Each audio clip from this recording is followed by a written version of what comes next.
Yes, hi everybody. Let me just make sure we got all the slides up.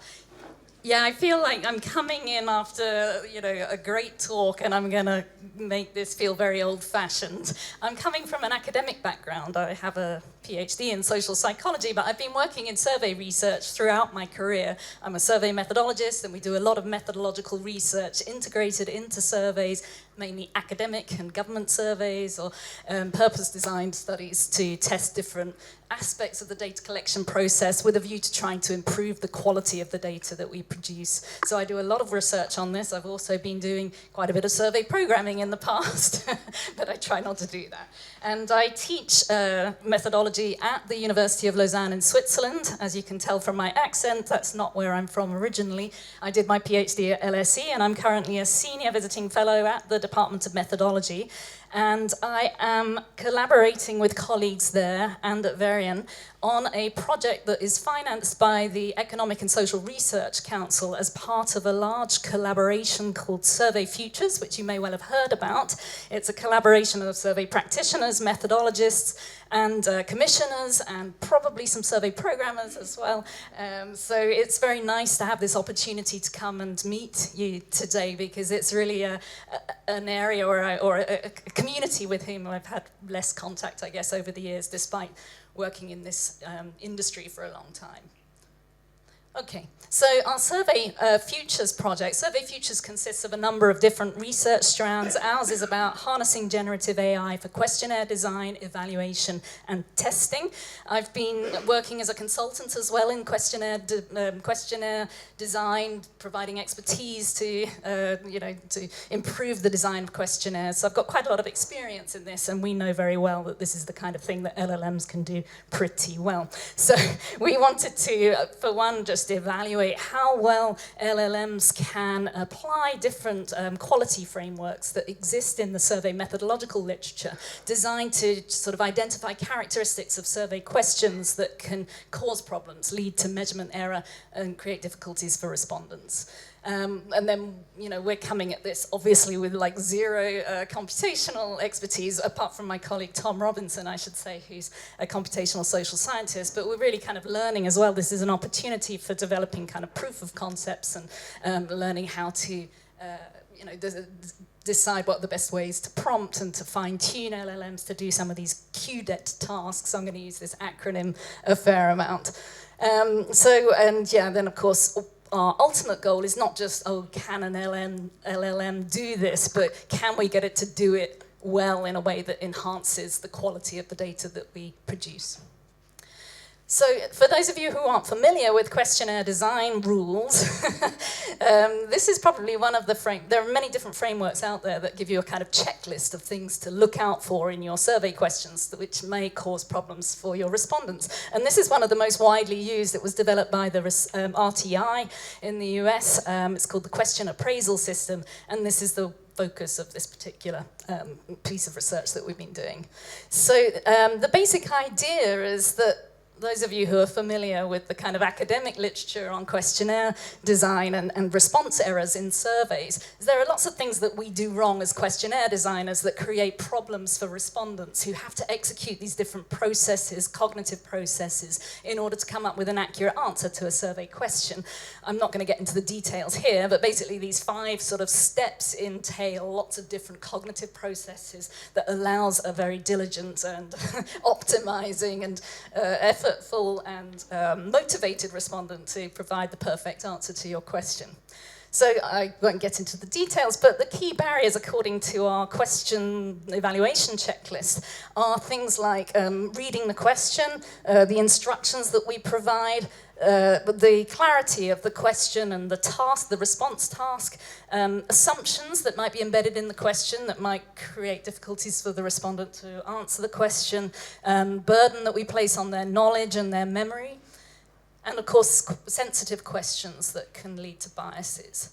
And then of course how we design the response categories or what options we offer people. So the QAS basically takes each of these barriers and asks the person who has to evaluate a survey question to look out for specific problems or pitfalls with the questions. So determining whether the question might be difficult to read or if the instructions may not be clear, to identify problems about the clarity or the ambiguity of the question, whether there are assumptions, and so on. And it's basically a classification task. There are 27 codes altogether because within each of these different steps, there are steps that you have to kind of evaluate. And it's quite a burdensome task. So typically, people don't have the budget to invest in lengthy questionnaire evaluations. So we tend to focus on the most problematic questions with cognitive testing or applying these kinds of rules. So it's a classification task and should be one that an LLM can do pretty well. So our question is simply, how well can the LLM do that? And the most typical way of assessing performance of LLMs is to compare them to human beings. And so this study is doing that, but hopefully I'm going to raise questions about the validity of such an approach as well in showing you what results we've found.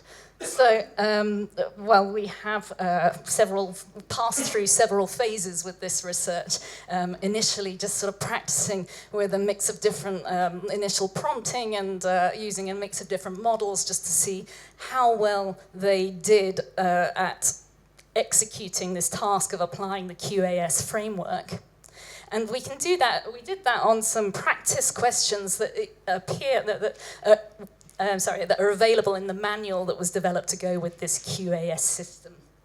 Then we've been scaling up and validating the performance of an LLM against novice and expert evaluators, and then looking at different ways to optimize the performance of the LLM by sort of tweaking the prompt and indeed looking at this question of, where's the error coming from in the performance of the task. The prompt.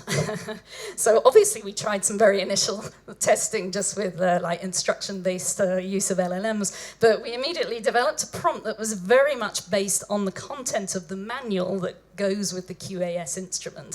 So a lot of what you see here just comes directly from the form that you're supposed to fill out when you evaluate the question. I'm going to show you an example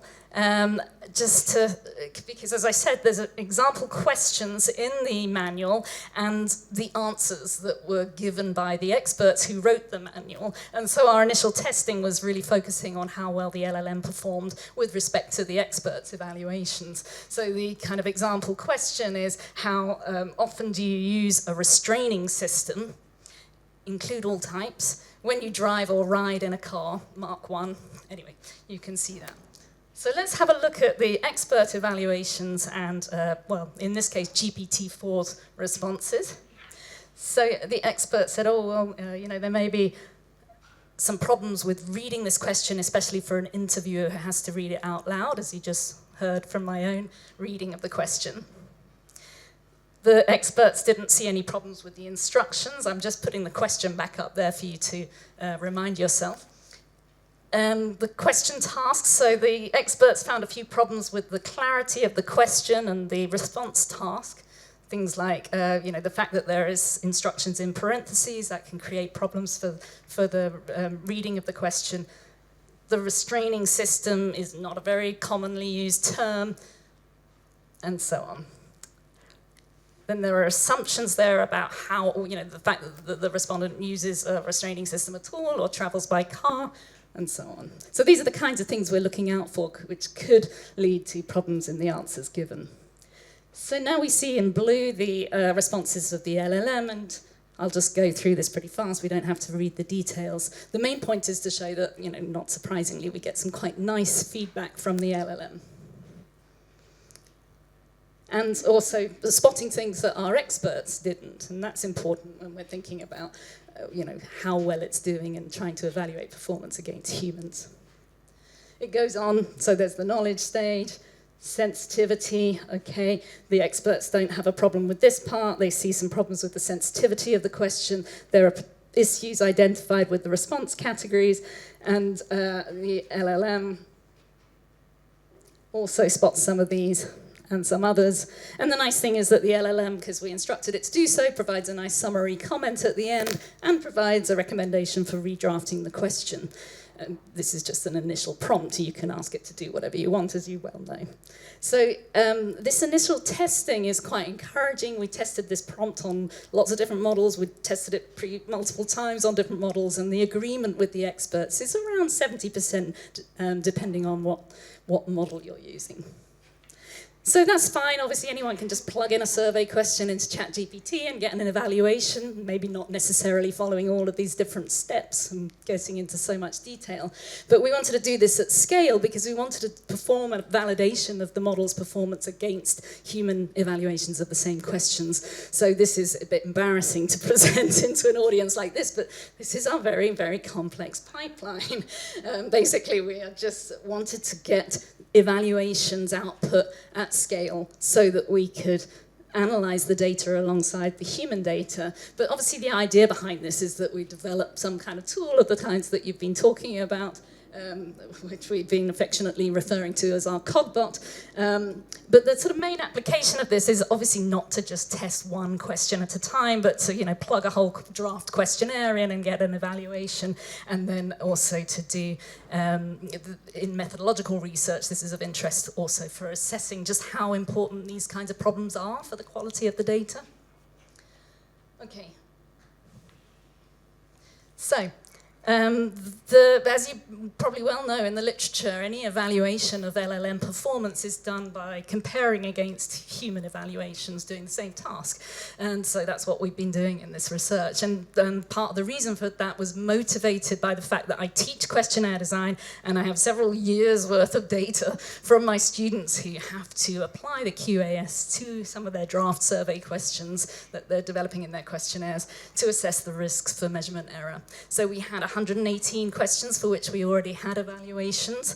These are evaluated by novices, if you like, although they have completed a course in questionnaire design. And a lot of those data have been collected on paper, so we were kind of like inputting them into an electronic format using a Qualtrics survey. So we've got around 100 novice humans that generated these questions and evaluated them initially, and one other novice who has evaluated them all as well. Then we had 3 expert humans involved, myself and my colleagues at Verian, who are in the questionnaire design team there, or lab. Have you seen the pipeline that pushes our question database to the model? In this case, we were testing GPT-4, and that was just a pragmatic choice, not because we know it's great for classification or anything like that. We were just testing it out with the OpenAI API. And our experts and extra novices evaluated around 25% of the questions. So this allows us to do some analyses of the kind of between coder agreement rates on different QAS codes and decisions that you have to make when you're evaluating the questions. So for the whole database, we have 3 sets of codes, and then our novices and extra experts evaluated this subset.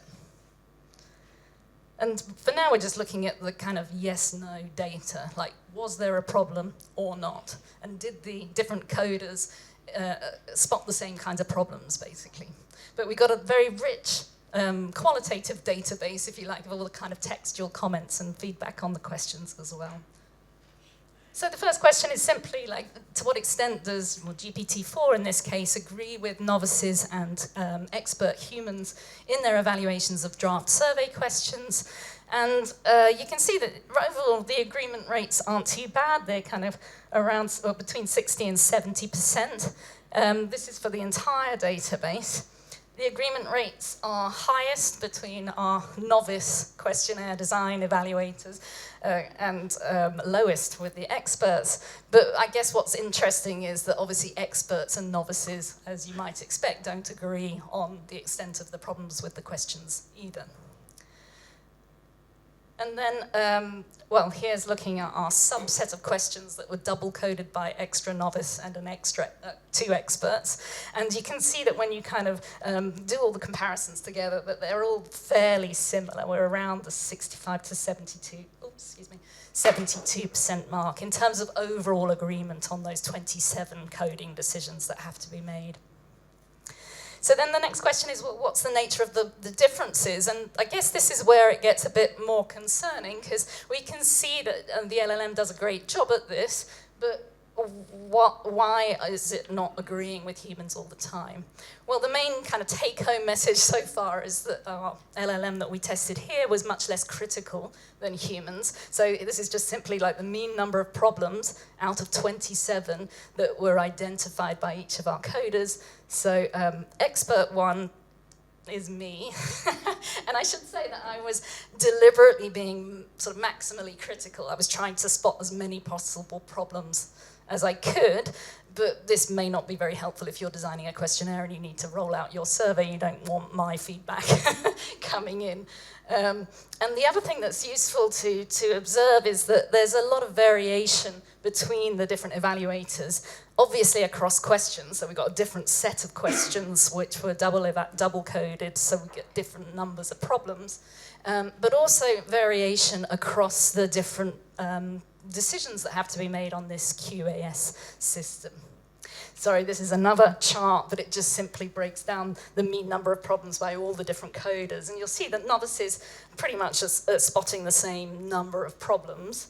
Experts, on the other hand, are varying quite a lot. I was being extra critical, and one of my colleagues was quite critical, so not that different from me. And then we've got another expert who was being a bit more pragmatic, I guess, in their evaluation.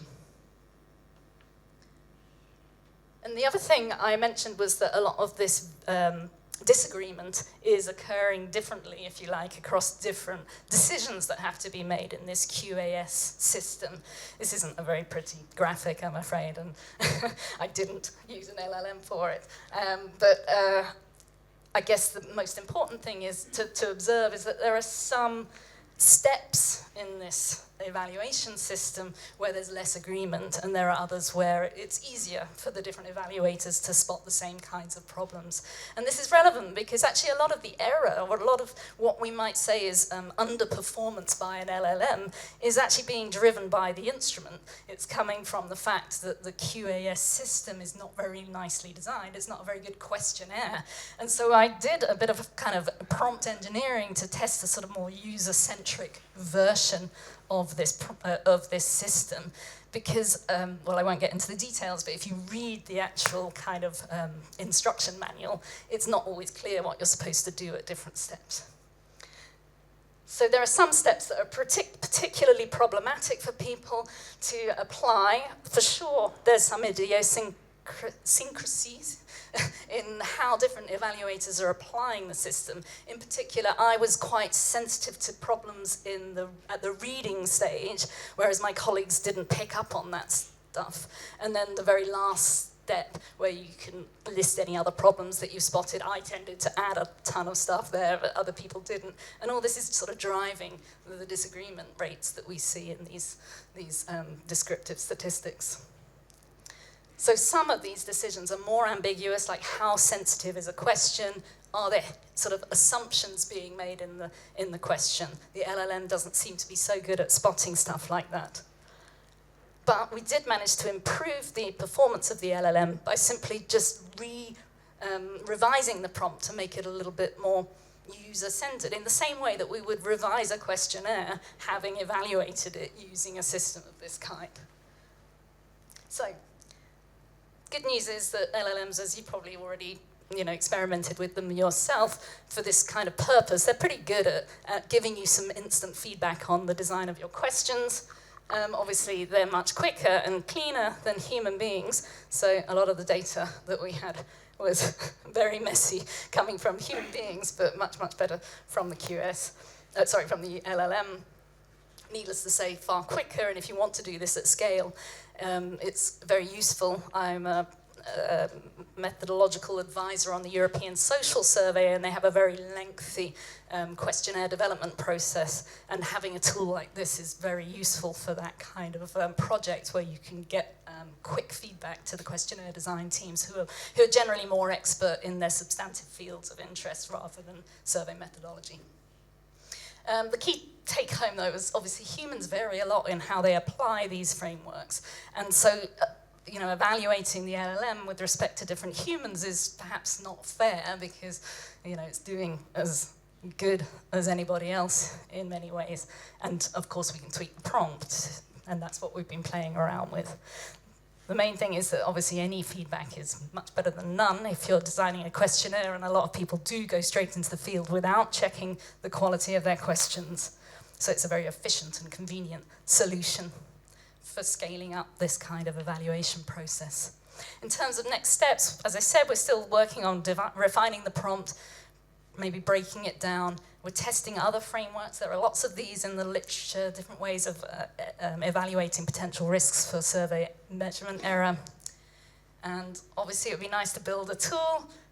We're getting very good at vibe coding, so we're going to also be playing around with that. Or we might hand off this kind of proof of concept to experts like yourselves who can do a much nicer job. If anyone's interested in learning more about integrating LLMs in questionnaire development, we're giving a course in a couple of weeks' time at LSE. And I just want to mention one other thing in case you're interested. This project is also looking at kind of dynamic surveys and integrating LLMs within surveys. We have a paper mainly driven by Patrick Sturgis and Tom Robinson at LSE, where they built an occupation coding tool, and using the LLM to intelligently ask follow-up questions to allow for an automated classification of occupation on the fly embedded in a web survey. I'll go back a slide just to say thank you very much for your attention and for this opportunity to talk to you.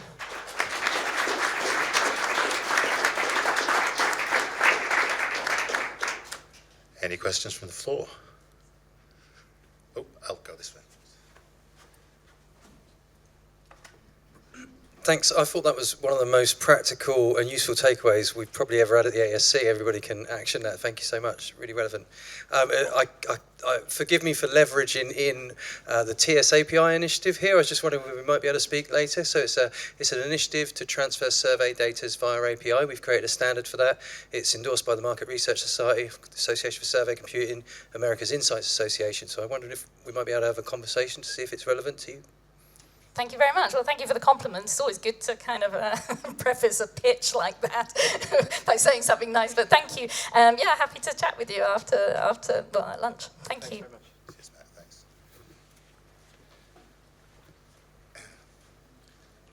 Channeling my inner Annika Rice here. I thought it was really useful. Obviously, the examples that you've given are about the quality of the question in isolation, and I wondered if you'd noticed anything or experienced anything about LLM's ability to understand the problems of the question in the context of the survey as a whole. So, the obvious thing, putting lists before a spontaneous question and therefore knowing what they've seen before. Yeah, we haven't done that. That's very interesting indeed. And when we've been thinking about measurement errors, we've only been working with this framework for now, and we were going to next work on something that's predicting like mode effects and things like that. But indeed, what you're talking about is much more interesting, because if the point of scaling up is to be able to evaluate a whole questionnaire in one go, then we want to be able to predict the risk of context effects driven by the order of the questions. So thanks, that's really useful feedback. Thank you. I think there was one person here, there's someone at the back, you can... Very interesting. I was involved for a while in the social research field, as they used to call it in America, and the time scales were always terrifying for a commercial person like me. Too long. Oh, God, yeah. Oh, well, it'll take a year to code these open ends. Okay, so very often in these social research questionnaires, you've got a lot of stakeholders. Do you see any potential for using technology like this to, if you like, speeding up that process with the stakeholders? Because that's very often what one of the problems is. You've got 25 government departments who all want input. Thank you very much. Yeah, this is super interesting, and indeed, like I said, one of the main applications I see is in a project like you've got the European Social Survey, and it's probably one of the projects with the most stakeholders, because not only do you have the questionnaire design teams that are made up with experts from different countries, and then you've got different people within the sort of central organization of the survey who are involved in the questionnaire development process, and then it gets rolled out to all the national coordinators who have to comment on whether or not the kind of questions are, can be translated, or whether they're culturally meaningful in different contexts. And recently I said, well, why aren't you involving more survey methodologists? And they didn't like that because there's already so many people involved. So indeed, I think something like this is useful because you can kind of take out the personality from the process and, and say, well, hold on a minute, our cogbot, or whatever you decide to call it, says there's a problem here. Because what happens at the moment is you say, there's a bit of a problem here. That's not, a 5-point scale may not be the best way to ask this question. And then the client or the expert in the subject matter, says, but it's always been done like this. It's validated scale, and we've got to do it this way. We can't do it. So I think this will be really useful to say, no, hold on. This is driven by the literature, and it can help improve the literature, and hopefully take out the personality clashes that sometimes become involved in multi-stakeholder projects. Thank you. Hi. It's me up here. That was brilliant. Thank you very much for that. My question, which you've addressed part of it, is that you've said that you're doing this with the European different countries to do this, but you're testing it in English. How is AI being tested in French or German? If you're doing one survey, it works fine in English. You've given it all the answers. You've tweaked it so that it works perfectly. But then, what happens when you do it in French or German or Italian or whatever language? How that is impactful? Thank you. Yeah, super interesting. So first of all, we're not doing this in the European Social Survey yet, and I would get very told off if I had suggested that were the case. But I believe that there's a space for this in the future. And indeed, your question's super important for that. I work in the Swiss context, and we spend a lot of time on survey translation, and for sure we can use LLMs to help us get some initial translations done, but we still need to pass through some human validation of those translations to make sure that they're okay, especially given that French is different from Swiss French, and Swiss German is very different from German German, and so on. So we would need, if we wanted to be comfortable with this, then we do need to do the kinds of validations that we've tried to do here. I'm just concerned that you have too many kind of opinions when you get lots of different individual humans involved in these things, and it's hard to then know, what's an objective truth in terms of what makes a good question, and maybe there is no such thing as an objective sort of criterion for evaluating the question. But yeah, it's really important, and I'm not at all suggesting that this should be rolled out on scale without any human in the loop to evaluate what's going on in different use cases. Thank you. Thank you, Caroline. I think we better Yeah, sorry, draw a veil. I No, took a lot of time, that's great. but thank you so much. Thank you.